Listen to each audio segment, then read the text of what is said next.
Buenos días, tardes o noches, hermanos míos. Aquí Pablo para brindarles este recurso virtual a través del cual nosotros vamos a estar emprendiendo esta labor de la catequesis. El tema que hoy día nos toca es el número 4, que es las leyes de la hermandad. Antes de empezar con ese tema, me gustaría aclarar un poco las cosas de cómo va a ser esta dinámica. Para los temas virtuales con respecto a mí, como yo no tengo, disculpando que no tenga la posibilidad de poder compartir con ustedes un espacio virtual e instantáneo a través de Skype o algo así, voy a exigir de ustedes que tengan un cuaderno, un libro, un cuaderno en donde puedan anotar todas las preguntas que puedan salir al momento de que yo esté dando este tema. Por lo tanto, si es que ahorita no dispones de un cuaderno, pausa el video y tráete los materiales. Aparte, recuerda que también está tu libro. Por favor, tráelo contigo. Y nada más que esto, vamos a empezar. Entonces, como ya lo había dicho antes, el tema de hoy día es el número 4, las leyes de la hermandad. Por lo tanto, para nosotros empezar un poco acerca de las leyes de hermandad, vamos a pensar un momento, cada vez que te diga que pienses, puedes ponerle pausa al video y en pensar en este momento cuáles son las leyes que hasta ahora tú conoces. Hablamos de índole legal, de índole moral, de cualquier tipo de índole. Entonces pausa y piensa en las leyes, incluso en las leyes familiares, porque yo comprendo que en todas las familias hay leyes distintas. Entonces, ponle pausa y piensa un rato. ¿Le pusiste pausa? ¡Listo! Muy bien, entonces, después de haber pensado en esas leyes, nosotros vamos a pensar, disculpen, este formato va a ser bastante interactivo, por lo tanto, yo hablo y ustedes también interactúan conmigo a través de estos recursos. Entonces, a través de estas leyes, nosotros nos ponemos a pensar, todas estas leyes en conjunto, ¿para qué sirven? ¿O cómo son? ¿Cuál sentido tienen? Entonces uno puede pensar y decir, ¿saben? Estas leyes tienen un sentido más de orden. ¿En qué sentido? Nosotros, cuando estamos en un grupo de personas, un grupo de gente, nos damos cuenta de que si es que no tenemos un manual, por decirlo así, o una consecuencia de leyes, nuestra organización se desarma, pierde valor y pierde sentido. Entonces, para esto, hace 2000 años, y para esto vamos a irnos al texto de Éxodo, Éxodo 19. Si también, Biblia, por favor, pausa el video, ve por tu Biblia y abre Éxodo 19. Específicamente en el versículo 1 al 8. Entonces te voy a leer. Dice el texto, preparación de la alianza. El mismo día en que empezaba el tercer mes después de la salida de Egipto, estamos hablando del contexto en el cual Moisés salió con el pueblo de Israel y ya es el tercer mes después de haber salido de Egipto. Los israelitas llegaron al desierto de Sinaí, habían salido de Refidim y llegaban al desierto de Sinaí donde acamparon. Los israelitas establecieron su campamento frente al monte y Moisés subió hacia Dios. Yahvé lo llamó al cerro y le dijo, esto es lo que dirás a los hijos de Jacob, lo que explicarás a los hijos de Israel. Ustedes han visto cómo he tratado a los egipcios y que a ustedes los he llevado sobre las alas del águila para traerlos hacia mí. Ahora pues, si ustedes me escuchan atentamente y respetan mi alianza, los tendré por mi propio pueblo entre todos los pueblos, pues el mundo es todo mío, pero los tendré ustedes como un reino de sacerdotes y una nación que me es consagrada. Entonces Moisés bajó del cerro y llamó a los jefes del pueblo y les expuso todas las instrucciones que Yahvé le había dado. Todo el pueblo a una voz contestó, haremos todo lo que Yahvé ha mandado. Entonces, no cierro su Biblia, disculpe, manténgala en Éxodo 19 porque vamos a pasar luego a Éxodo 20. Entonces, lo importante de este pie al monte es responder las siguientes preguntas. Por favor, una pregunta, pausas y respondes. ¿Cuánto tiempo demoraron los israelitas para llegar a Sinaí? 3 meses exactamente. ¿Para qué Dios llevó a los israelitas a ese lugar?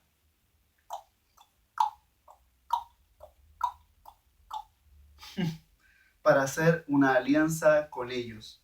¿Y cuál fue la respuesta de los israelitas a la propuesta de Dios?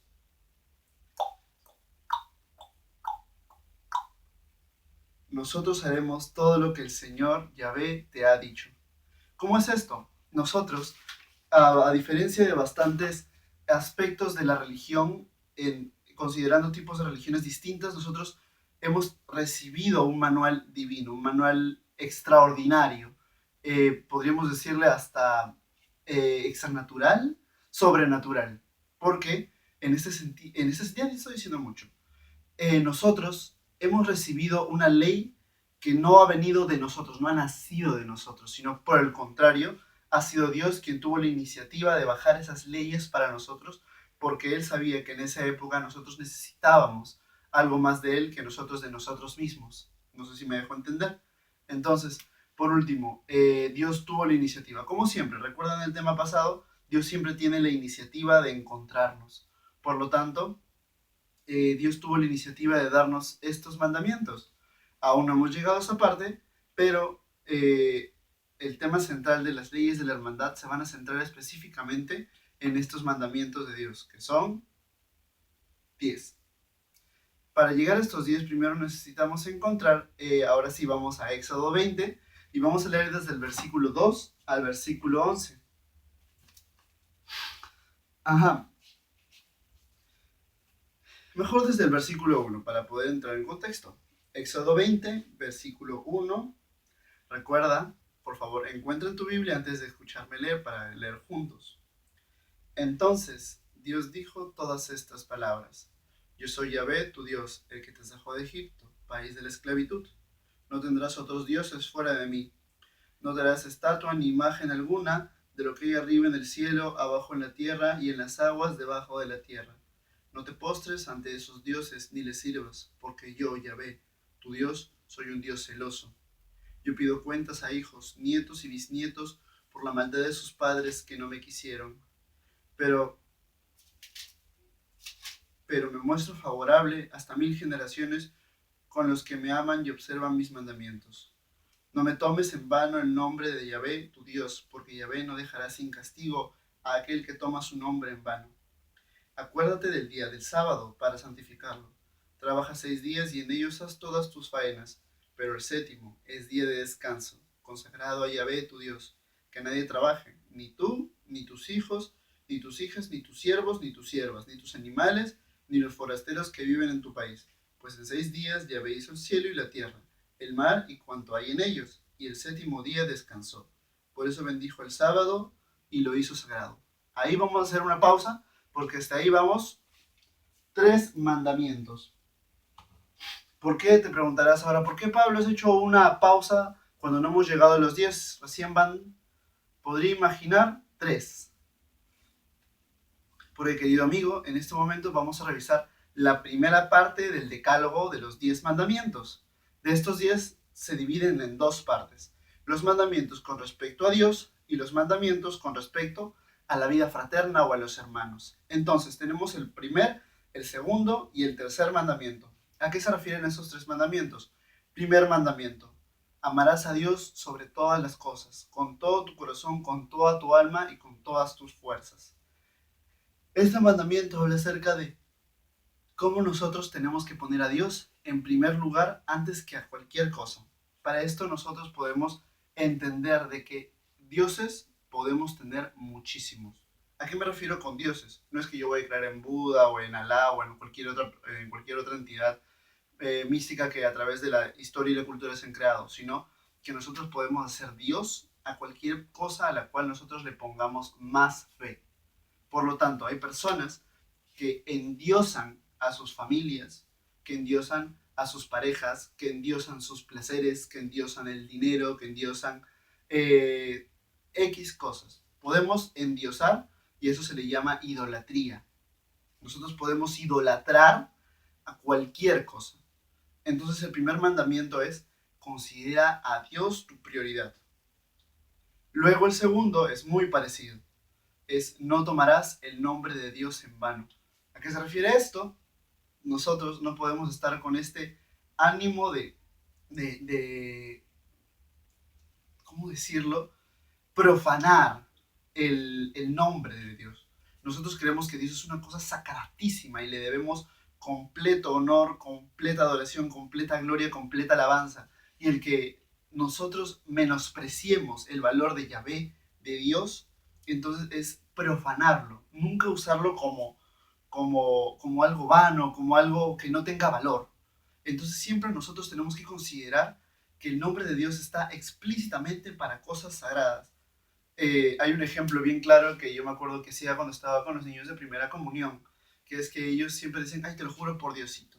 Entonces, para ese tipo de cosas no, pues, son cosas de niños. Nosotros no estamos aquí para jurar de una u otra cosa. Está en la palabra, no podéis, no, di sí, no cuando es no, porque no puedes volver ninguno de tus cabellos blancos y o negros. No jures. Después les voy a mostrar el libro porque ahorita encontrarlo sería toda una faena. Pero nosotros no podemos tratar de manchar el nombre de Dios o usarlo para nuestro beneficio o o sea, nuestro beneficio, a fin de cuentas. Entonces, primer mandamiento, amarás a Dios sobre todas las cosas. Segundo mandamiento, no tomarás el nombre de Dios en vano. Y tercer mandamiento, santificarás las fiestas. ¿A qué se refiere esto? Nosotros, a pesar de tener toda una agenda de 7 días, es gracioso, porque en el texto habla acerca de respetar el séptimo día, que en esa época, en el contexto judío, se refería al sábado, que fue en ese momento instaurado por la ley de Yahvé, respetar el séptimo día. Pero cuando nosotros pasamos a la época cristiana, ese sábado se ve trasladado al primer día de la semana, domingo, el día en que nosotros rememoramos y conmemoramos la resurrección de Cristo. Este día se vuelve tan importante que para nosotros se revierte. Sábado, Sabbat, como el día judío, pero domingo para nosotros los cristianos. Es por eso que, basado en toda esa tradición, el domingo lo hicieron feriado. Bueno, curioso dato para toda la cultura humana, pero eso nos trae un par de obligaciones. ¿Qué es esto? Bajo la ley de Dios está rendirle culto al menos un día a la semana, uno de 7. Entonces, en ese día nosotros tenemos como obligación ir a misa. Y aparte de ir a misa, tenemos la obligación de ir a misa todos los días que son precepto. Les dejo como tarea ahorita mismo que busquen preceptos de la iglesia, días de precepto de la iglesia, para que vean qué días nosotros tenemos que ir a misa, aparte de todos los domingos. Recuerden, no ir a misa un domingo es una falta grave, porque incurre directamente a este mandamiento. Entonces, días de precepto les soplo. Uno es Inmaculada Concepción, otro es Santa Rosa, otro es día de San Pedro y San Pablo. Después ustedes pueden seguir buscando. Yo ahorita la memoria no me da para recordarme todo, lo siento. Pero algo puedo darles. Luego, más allá de esto, vamos directamente a Éxodo 20 otra vez, pero ahora vamos a seguir con la lectura. ¡Uy! Alto. Detalle importante. El texto habla acerca de no te harás imágenes ni figuras del cielo y de la tierra, y eso es un detalle muy importante, porque muchas veces hemos tenido bastantes confrontaciones con grupos cristianos de otra índole. Entonces, pentecostales, X, Y, ya cristianos de diferentes manifestaciones y denominaciones, diciendo que nosotros los católicos somos idólatras. ¿Por qué nos dicen que somos idólatras? Porque tenemos, por ejemplo, esta imagen de la Sagrada Familia. Por ejemplo, también tenemos esta imagen de la Virgen, no sé si la pueden ver. Entonces nos dicen, católicos, ¿por qué ustedes tienen imágenes y las adoran? Entonces aquí nosotros queremos hacer un tajo importante a esas aseveraciones que yo creería que son un poco más de acusaciones sin fundamento. ¿A qué nos referimos con esto? En la Biblia podemos identificar 3 tipos ¿cómo decirlo?, de rendir homenaje hacia una persona o hacia alguna cosa. Por lo tanto, tenemos lo que se llama la veneración. ¿Qué es una veneración? Una veneración es un culto sin denominar, un culto o una veneración, un modo de honrar alguna cosa o persona, pero sin darle la denominación de Dios o darle la capacidad de creer que ellos son Dios y pueden cumplir con características de Dios. ¿A qué me refiero con esto? Si yo tengo esta imagen de la Virgen y yo le rezo, no es porque yo crea que ella es Dios, o aquí está Dios, o la imagen es Dios, o la imagen tiene algo sagrado. Por lo contrario, yo creo que esto es un recuerdo de lo que nosotros consideramos en nuestra fe una cultura, una herencia de fe. Entonces tengo esta imagen de la Virgen porque me recuerda esa vida de la Madre de Jesús que después en la tradición cristiana, se volvió de tanta importancia. Y es por eso que desde la época de San Pedro hasta ahorita del Papa Francisco, la veneración a la Virgen se ha vuelto importante porque es una tradición y una herencia que hemos heredado desde los cristianos primitivos. No es que esto nos lo hemos inventado de la noche a la mañana, sino es una tradición desde épocas antiguas, empezando desde Pentecostés, cuando María estaba con los apóstoles recibiendo el Espíritu Santo. Entonces, ya este tema se extiende para rato, pero vamos a avanzar rápidamente. Veneración, que es el honrar alguna imagen. Segundo, la dulía, que es la dulía, que es el honrar a personajes que nosotros fueron héroes y están conmemorados y certificados por la Santa Iglesia, verificando que ellos fueron servidores de Dios y se encuentran en el cielo orando por nosotros. Y hay toda una apologética hablando acerca de cuáles son estos contextos, y podríamos ahorita hacer una conversación de 1000 horas hablando de eso, pero lo voy a dejar ahí solo para que nosotros tengamos la idea. Veneración hacia objetos, imágenes que nosotros consideramos que han de ser honradas, pero no porque ellas sean divinas, sino porque nos recuerdan a algo importante. En segundo lugar, la dulía, que es la veneración que se le da a personajes que nosotros en nuestra fe sabemos que están al lado de Dios e intercediendo por nosotros. Y por último, la adoración. ¿Qué es la adoración? La adoración es el único culto que se le debe a Dios mismo. Por lo tanto, yo no me puedo arrodillar ante esta virgencita y decirle, tú eres mi todo y solo en ti confío y tú me das la salvación. No.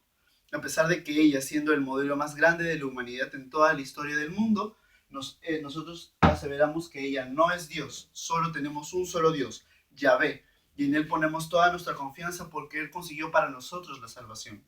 Por lo tanto, cerramos este punto de todo esto de las imágenes y no sé qué, y seguimos avanzando con los mandamientos. Éxodo 20, del versículo 12, no, de versículo 12 al 17. Al 17. Respeta a tu padre y a tu madre para que se prolongue tu vida sobre la tierra que Yahvé, tu Dios, te da. No mates, no cometas adulterio, no robes, no testigües en falso contra tu prójimo, no codicies la casa de tu prójimo, no codicies su mujer, ni sus servidores, su buey o su burro, no codicies nada de lo que le pertenece. Aquí seguimos avanzando hacia lo que sigue siendo los mandamientos. Entonces, estos mandamientos son importantes porque revelan de nosotros cuáles deben ser nuestras actitudes con respecto al el trato común.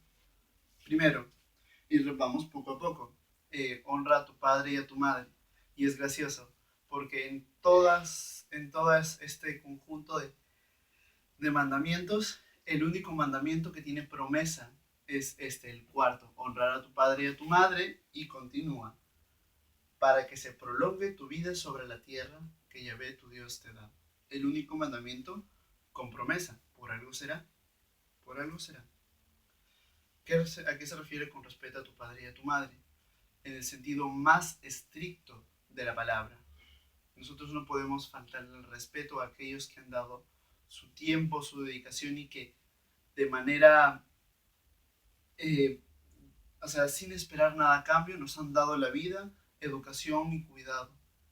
Más allá de esto, recordar que nuestros padres no son eternos y que ellos nos necesitan para cuando ellos sean viejos. Entonces, no es que respeta a tu padre y a tu madre hasta que sean viejos y luego mételos al asilo. Definitivamente no. Sino entrar en conciencia de que nuestros padres, al igual que se han donado para nosotros, a nosotros nos corresponde un llamado de vuelta hacia lo que ellos hicieron por nosotros. Entonces, vamos deshilachando estos mandamientos. Este ha sido el cuarto. Honra a tu padre y a tu madre para que así tu vida se prolongue. Número 5. No matarás. Entonces, esto es fácil, ¿no? Porque nadie mata, o sea, más que insectos. Pero si es que queremos, como dije, deshilachar estos mandamientos, no matar incluye todo el sentido de no injuriar contra la vida de otra persona. ¿A qué me refiero con esto? No insultar, no faltar el respeto, no burlarse de manera enfermiza. ¿Qué más? Ya nosotros podemos, o sea, ya nosotros somos grandes y podemos entender cuál es el contexto del no matar. No matar incluye todo eso. Incluye el aborto, incluye la eutanasia, incluye el agredir física o psicológicamente a alguien o emocionalmente. Entonces tenemos que tener cuidado. No matar no es solo no asesinar, sino es atentar contra la vida de una persona en su sanidad física, psicológica y emocional. Eh, Sexto mandamiento, no cometerás adulterio. Tiene que ver con todo esto y para esto voy directamente hacia mi catecismo de la Iglesia Católica. Lo recuerdo claramente. Uy, me caigo. Mandamiento. Tan, tan, tan, tan, tan. Disculpen, me demoro un ratito. Esto no lo tenía planeado, pero me parece importante que lo veamos. Qué bueno que tenía el catecismo aquí en la mano. Es el respeto de los actos impuros. Entonces, ¿por qué es tan importante este sentido de no cometer actos impuros o no cometer adulterio?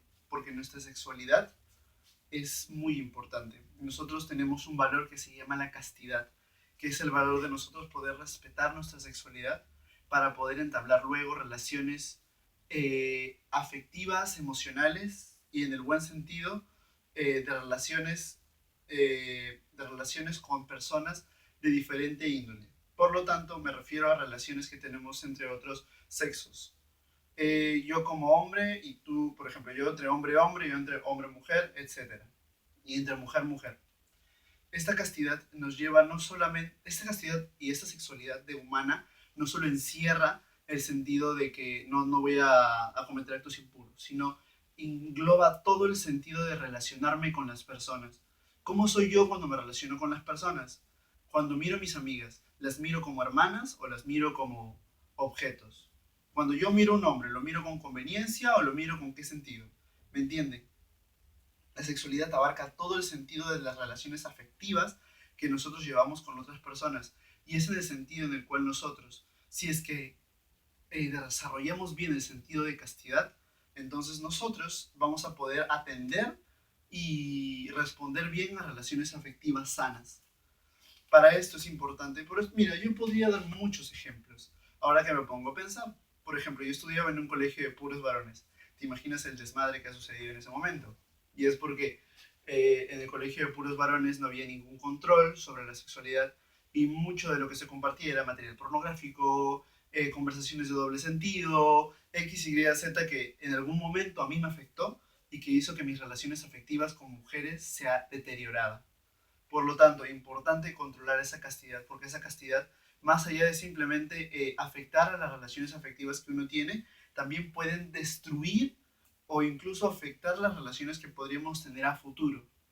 Por lo tanto, siempre acercarnos de una manera sana hacia las personas que nosotros conocemos y queremos. Actos impuros que son pecados que son pecados que atentan directamente contra este mandamiento son la masturbación, la fornicación, de fornicación antes del matrimonio y el adulterio, que es atentar contra tu esposa. Si más no recuerdo son esos. Voy a ver si es que hay alguno más. Con respecto a ese, solo está eso. Bueno, también aquí explicita con respecto a los animales, pero creo que eso ya no es tan... Bueno, nosotros somos personas no desequilibradas. Así que, de todos modos, lo voy a tocar.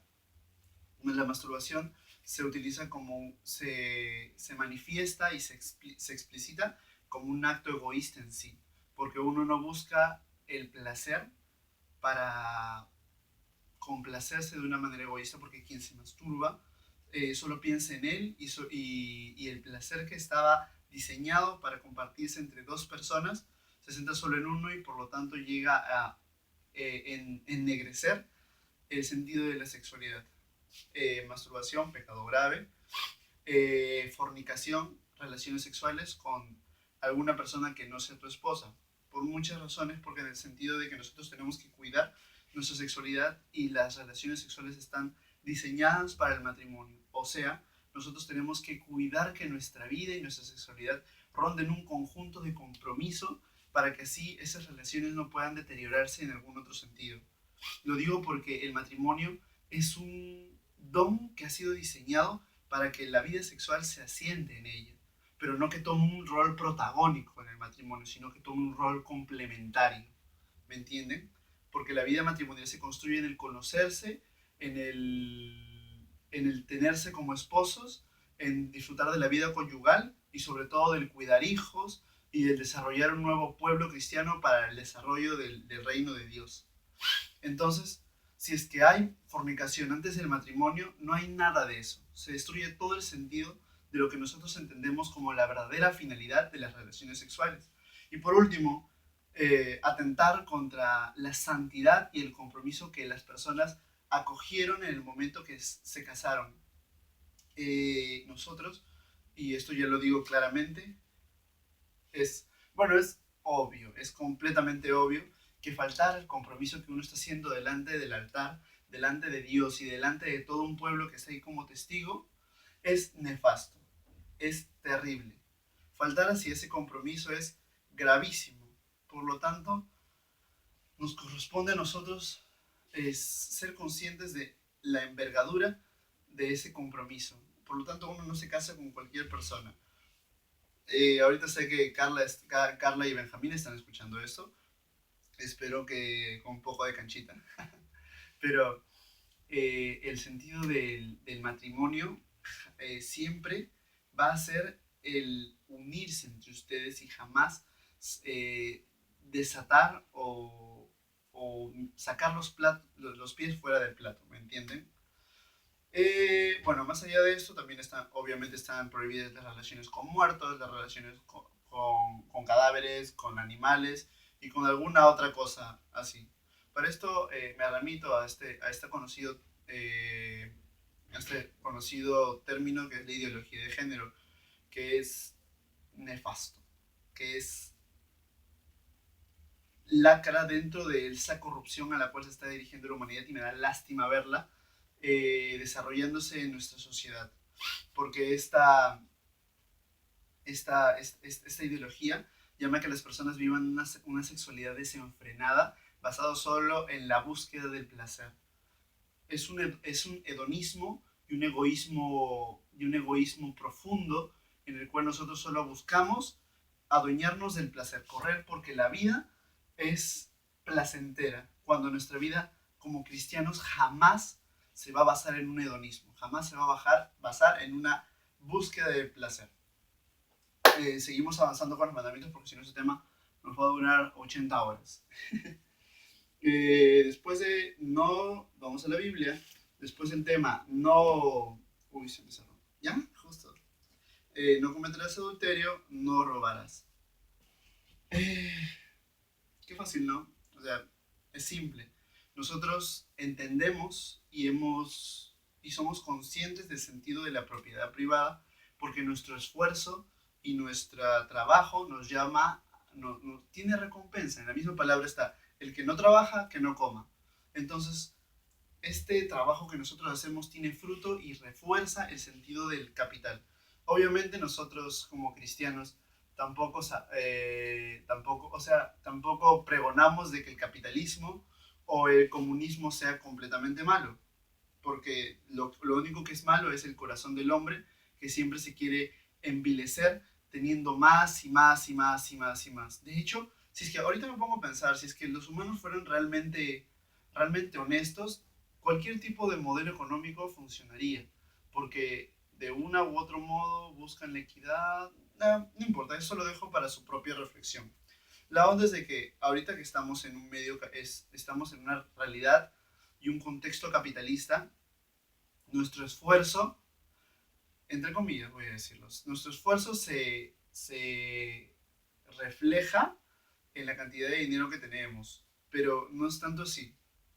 De todos modos, fuera de ambigüedades, el ideal del capitalismo es que cada uno obtenga dinero con respecto a su esfuerzo o al trabajo que ha invertido. Obviamente no es así, pero viendo esta realidad, este término sin ambigüedades, nosotros tenemos derecho a una propiedad, tenemos derecho al fruto de nuestro trabajo y por lo tanto atentar contra ese derecho es pecado. Es pecado quitarle bienes hacia otra persona, aprovecharse, que se te extiendan las uñas para jalar, no sé, cualquier término que a ustedes se les pueda ocurrir, pero en sí el no robar es muy simple. Nosotros tenemos derecho a tener propiedades privadas y por lo tanto nadie en este mundo tiene el derecho ni el deber de quitarnos esas propiedades. Obviamente también hago un llamado a lo que se llama la caridad, que es que cuando nosotros sabemos que nuestros bienes, nuestra apropiación de bienes está dañando o perjudicando a aquellos que no tienen, tenemos nosotros que tener esa soltura de poder entregar a los pobres, pero no, yo pienso, no de una manera, o sea, simplista, que es, ya no tienes nada, te doy plata, sino siempre de la mejor manera para que ellas puedan crecer, de una manera de darles oportunidades.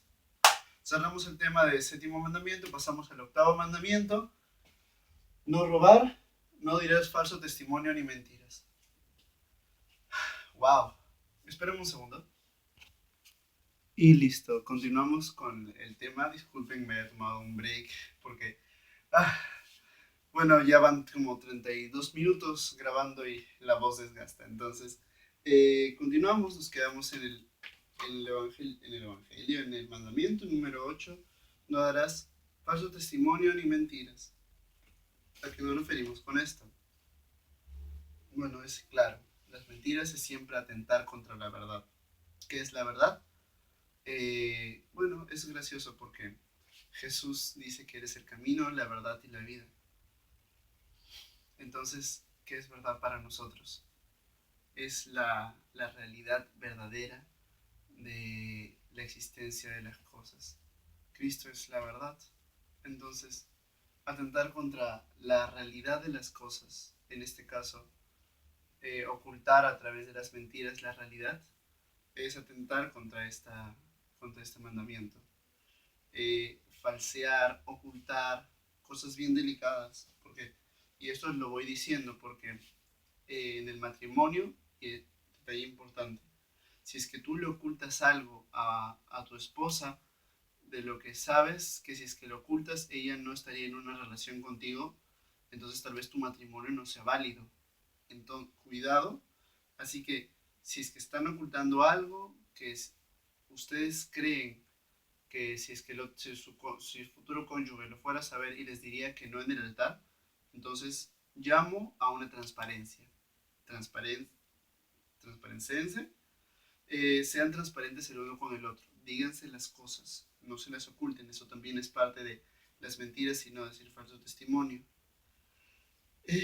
Continuamos con el noveno mandamiento, que es se asemeja mucho al sexto, que es no consentirás pensamientos ni deseos impuros. A esto yo me remito a un evangelio en el cual Jesús dice, no solo comete adulterio el que se encuentra en la flagrante acción, sino en quien en su mente ya es imaginado fornicación con otra persona, ese ya ha cometido adulterio. Por lo tanto, es muy importante porque nuestra mente, nuestro corazón, es lo que guía después a nuestras acciones. Lo que sale, dice Jesús en la palabra, no es lo que entra lo que hace impuro al hombre, sino lo que sale de su corazón. ¿Qué sale de nuestro corazón? Es muy curioso tratar de analizar qué sale de nuestro corazón cuando nosotros nuestros pensamientos a veces no los tenemos ordenados o no tenemos un orden de nuestras propias pensamientos antes de actuar. Pensamientos impuros incluye, bueno, toda esta índole de sexualidad desenfrenada. No me refiero, y esto sí lo dejo bien en claro, a que en algún momento nosotros podamos sentir algún impulso de nuestra naturaleza a tener relaciones o a hacer ejercicio de nuestra sexualidad, sino me refiero a ese deseo que lo consiente, porque yo me pongo de ejemplo, porque yo puedo sentir en este momento un arranque o un pensamiento impuro, pero depende de mí si es que yo voy a estar dándole vueltas a mi cabeza, vueltas y vueltas, o simplemente viene el pensamiento y dejo que se vaya. ¿Me entienden? Es muy importante tener en cuenta eso. Vamos al último mandamiento antes de que esta charla se vuelva súper larga, que es no codiciarás los bienes ajenos. Esto tiene que ver bastante con la envidia. Me da risa porque eso me hace acordar mucho de este baile de envidia, envidia. Porque nosotros no podemos nunca mirar con desprecio, mirar con envidia los bienes ajenos. Todos nosotros consideramos que es bendición de Dios. Por lo tanto, creer que yo merezco más que otra persona es simplemente pecado. Por orgullo, por vanidad y por cualquier otra cosa. Y más aún porque, disculpen, nosotros nos hacemos llamar hijos de Dios. Por lo tanto, nosotros tenemos esta norma del amor que nos une espiritualmente con el corazón del otro. Siempre ser agradecidos por los bienes que recibo yo y agradecido por los bienes que recibe mi hermano. Con esto cerramos la revisión de los 10 mandamientos para pasar a... Te hago un reto. Ponle pausa al video y por favor trata de decir los 10 mandamientos en orden. Por favor. Pausa. Listo. Trata de memorizarte estos 10 mandamientos y que calen en tu corazón.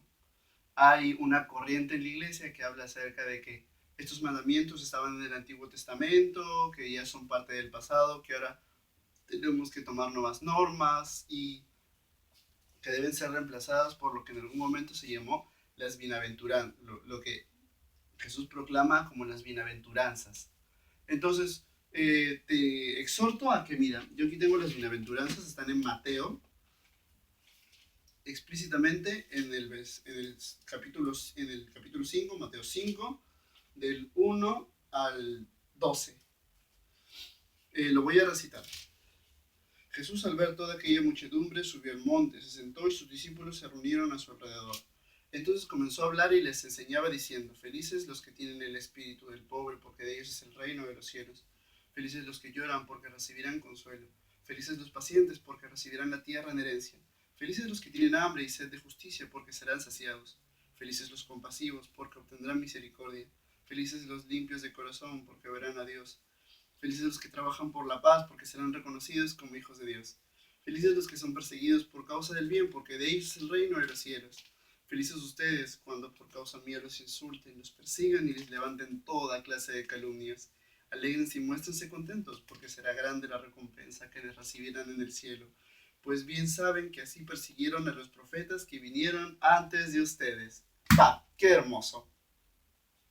Hay corrientes en la iglesia que comparan estas dos leyes, que una fueron por Moisés, por revelación del Padre, y estas nuevas que fueron hechas por Jesucristo.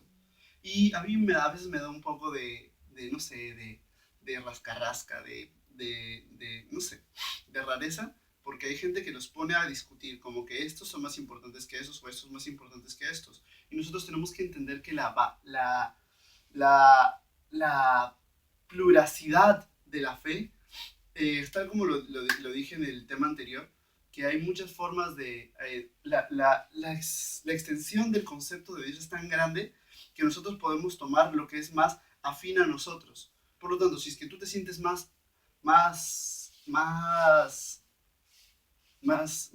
a gusto con ver a las bienaventuranzas como una norma, pues está bien, porque ellas de cierta manera cumplen el rol de los 10 mandamientos. Pero si es que también necesitas a los 10 mandamientos, entonces perfecto. O si es que, y yo creería más que lo mejor es mezclar ambos para que lleguen así a la, a la plenitud de la revelación. Porque tal como Jesús dice en su palabra, wow, qué increíble. Él decía, yo no vengo a abolir la antigua ley, sino a llevarla a su plenitud.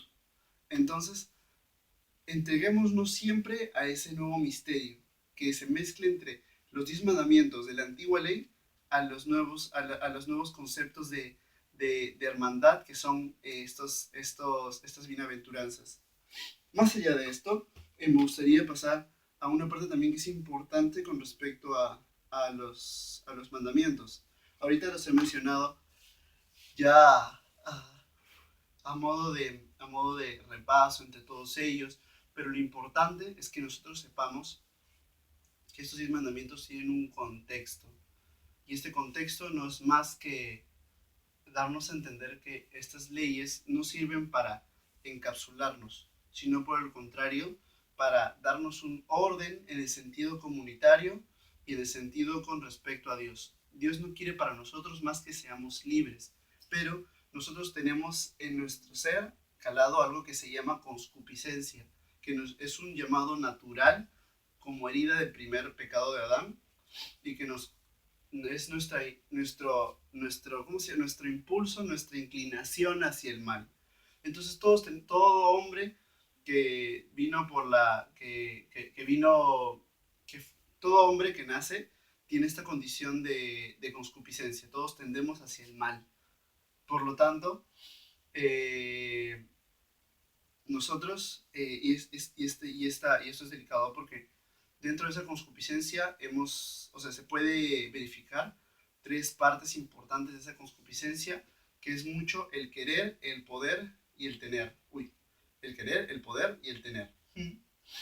¿Qué es esto? Nosotros usualmente pecamos por estos tres factores, querer, poder y tener. ¿A qué nos referimos con querer? Se tiene que ver más con nuestros placeres, con nuestros deseos. Nosotros, como lo dije antes para el sexto mandamiento, nosotros no vivimos en una burbuja de hedonismo en el cual creemos que la complacencia de todos nuestros placeres es el fin de la humanidad. Por el contrario, aquella persona que pone los placeres y los idolatra como lo principal en la vida termina atándose a ellos y haciéndose esclavo.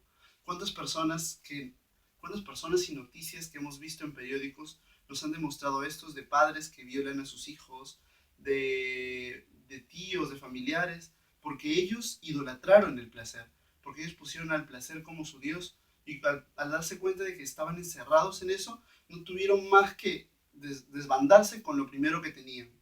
Entonces es importante, pecado, eh, querer, querer placeres. En segundo lugar, tener. Esta es la ambición desenfrenada. Nosotros de por sí tenemos ese derecho a tener posiciones y bienes debido al fruto de nuestro trabajo. Entonces, ¿qué es el tener? El querer más y más y más por satisfacción de nuestro ego, por satisfacción de nuestro deseo desenfrenado de tener y de tener y de tener, porque llena los vacíos que a veces nosotros no podemos llenar y tratamos de llenarlos con dinero, con posesiones, con riquezas. Y tan bueno, aquí tenemos hartos ejemplos, o sea, simplemente pongan en internet cuál es el porcentaje de... yo leí este reporte que era súper... Bueno, a mí me desanima muchísimo que digan que el 98% de las riquezas están concentrados en el 2% de la población. Y eso me parece un insulto. O sea, hay gente que dice que hay necesidades, o sea, y eso es un poco más mi punto de vista. Dicen que hay necesidades en el mundo y que no se pueden cubrir, pero si el 98% de las riquezas se encuentran en el 2% de la población, si es que hubiera una real distribución de los bienes, entonces todo se cumpliría. Bueno, cerrando paréntesis, es este deseo desenfrenado de tener y de no ver hacia la otra persona. Una falta contra la caridad es completamente terrible. Entonces, querer, tener y poder. Esta ansia también que tiende al egoísmo, de hecho las tres tienden al egoísmo, pero son tres tipos distintos de egoísmo y lleva a querer poder imponer tu voluntad por encima de la otra persona. Para esto podemos, bueno, se mezcla bastante con el tener cuando pienso en los presidentes y en los jefes de las naciones, cuando ellos imponen sus ideas, su voluntad por encima de las otras personas. Nosotros somos testigos incluso ahorita de cuántas personas han utilizado su poder para poder sacar provecho de nosotros y poder, bueno, en este caso también se mezcla con el hecho de tener y sacarnos plata. Ese es el claro ejemplo de cuáles son este tipo de acciones que van en contra de bueno, de nuestra vida natural, de nuestra vida que Dios tenía para nosotros. Cuando Dios nos creó con una ley natural en la cual nosotros, a pesar de que tenemos esta concupiscencia, o sea, esta inclinación hacia el mal, también tenemos un deseo del alma de querer trascender hacia la vida eterna. Por lo tanto, nosotros, a pesar de que nacemos en carne malos y concupiscentes, nuestra alma siempre va a estar vacía con un deseo de tener a Dios, que nos llene y que nos lleve a la libertad. Nosotros no podemos decir, y es un poco contradictorio contra las leyes del mundo. El mundo ahorita te explota y te dice que tú tienes que ser completamente cómodo, que la visión de la vida es ser realmente feliz, pero es una felicidad disfrazada de egoísmo. ¿Cuál es la visión de la felicidad del cristiano católico? Eh, Poder ser completamente feliz siguiendo la voluntad de Dios y aceptando el sufrimiento que está implícito en nuestra vida para poder crecer como buenos cristianos y ser semejanza de Cristo en este mundo. Si a Cristo, siendo el Rey del universo, siendo Dios, se le mató por ser bueno, ¿cuánto más a nosotros? ¿Cuánto más a nosotros nos falta sacrificarnos por Cristo? Y a veces nosotros le hacemos ole a nuestros sufrimientos que a veces son necesarios en nuestra vida. No digo tampoco que te llegues a encariñar con el sufrimiento, sino te digo que esos sufrimientos tienen que venir a nuestra vida para transformarnos y buscar la razón por las cuales Dios ha puesto esos sufrimientos en nuestro camino. Para esto me acuerdo claramente de una parábola, no de la Biblia, pero sí un cuento en el cual decía esto: plantaron a dos árboles en un campo, al lado de un campo, junto a una casa. Pero uno de ellos fue plantado en la intemperie y otro fue plantado justo al lado de la casa en donde cayera la sombra. Los dos árboles fueron creciendo a lo largo de los años y caía lluvia, caía granizo, y mientras un árbol que estaba en la intemperie se vio fortalecido por las vicisitudes de ese momento, creció frondoso y grande, mientras que el arbolito que estaba al lado de la casa, cuidado por la sombra siempre, creció flacuchento, porque no tenía ninguna vicisitud que enfrentar. Entonces, el día que vino el huracán, se llevó al árbol que ya más parecía varita, y el árbol frondoso que estaba enfrente de las vicisitudes se vio plantado frente a ellos. El hecho de los mandamientos nos lleva a razonar, a reflexionar acerca de la vida y de todo lo que incluye y lo que implícitamente está dentro de ella, que es aceptar el sufrimiento. Justo hace unos días, no sé si leyeron, no sé si el día de ayer fue lo de se quemó la Catedral de Notre Dame. Una lástima para todos nosotros los cristianos porque tiene un valor cultural y espiritual grande. Entonces nosotros no decimos, ay, no, Dios no nos quiere, o no, sino saber aceptar ese sufrimiento y avanzar. Los mandamientos son esos: aceptar el sufrimiento implícito de la sanación y la santidad, porque llegar a la santidad no es vivirlo todo chévere, relajado, sino la santidad es saber vivir conforme a las leyes de Dios para ser realmente libres. Esas leyes libres que, a pesar de que tú podrías ser un esclavo, te harían feliz. Bueno, ya han pasado 49 minutos de este tema. y me gustaría que hagan ahorita una actividad.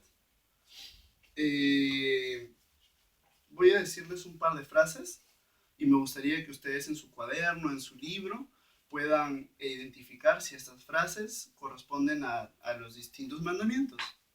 Por lo tanto, eh, si encuentro un objeto perdido en mi salón, busco entregarlo a quien pertenece. Eso correspondería al mandamiento. Cuando alguien molesta y me busca pleito, no me dejo llevar por la cólera. Eso está el mandamiento. Si cometo alguna falta, no le echo la culpa a otro para defenderme. ¿Qué mandamiento? Bueno, siempre respeto y cumplo con mis padres. ¿Qué mandamiento? Asisto puntualmente a la misa dominical para agradecer a Dios por todo lo que me ha dado durante la semana. Mandamiento número. Cuando me vienen malos pensamientos a la cabeza, pongo mi atención en otra cosa. Mandamiento número. Tengo presente a Dios en todo lo que hago y continuamente le digo que lo amo. Mandamiento número. Si cometo alguna falta, no le echo la culpa a otro para defenderme. Siguiente. Me alegro cuando mis amigos consiguen algo que también a mí me gusta, pero que todavía no lo tengo. ¿Qué mandamiento será? No manoseo mi cuerpo ni dejo que otros lo hagan. Mandamiento número. Cuando prometo algo, lo cumplo. Me basta decir sí y sí es sí. Mandamiento número. Me ofrezco voluntariamente a mi mamá para ayudarle en las tareas de la casa. Ajá, interesante. Mandamiento número. Siguiente, cuando me prestan alguna cosa siempre las devuelvo a su dueño. Mandamiento número. Y el último, si un pobre tiene hambre y yo tengo algo de comer, se lo ofrezco. Mandamiento número tal. Entonces, después de haber revisado este tema, les dejo un espacio. Les dejo un espacio porque a lo largo de este tema, ya les había dicho que tienen que estar anotando preguntas. Entonces, lo que respecta a este tema, porque es interactivo, es que ustedes tienen que por lo menos tener 5 preguntas acerca del tema que han recibido el día de hoy y mandármelos el mismo día que ustedes escuchan este video. Este video ya está disponible para ustedes y lo podrán ver cuando ustedes deseen, repasarlo, como ustedes quieran. Pero recuerden, tienen que poner al menos 5 dudas para que nosotros podamos ir respondiéndolas a través del tema. Más allá de eso, ya vamos a enviarles sus tareas, que van a ser esta secuencia de 20 preguntas del tema, de los dos temas presenciales que dio Romy el domingo y este tema que yo les estoy dando. Muchas gracias por toda su atención y me gustaría terminar ahorita con una oración. Entonces dejamos los libros, los cuadernos, la Biblia a un lado y nos disponemos para entrar en contacto con Dios. En el nombre del Padre, del Hijo y del Espíritu Santo. Amén.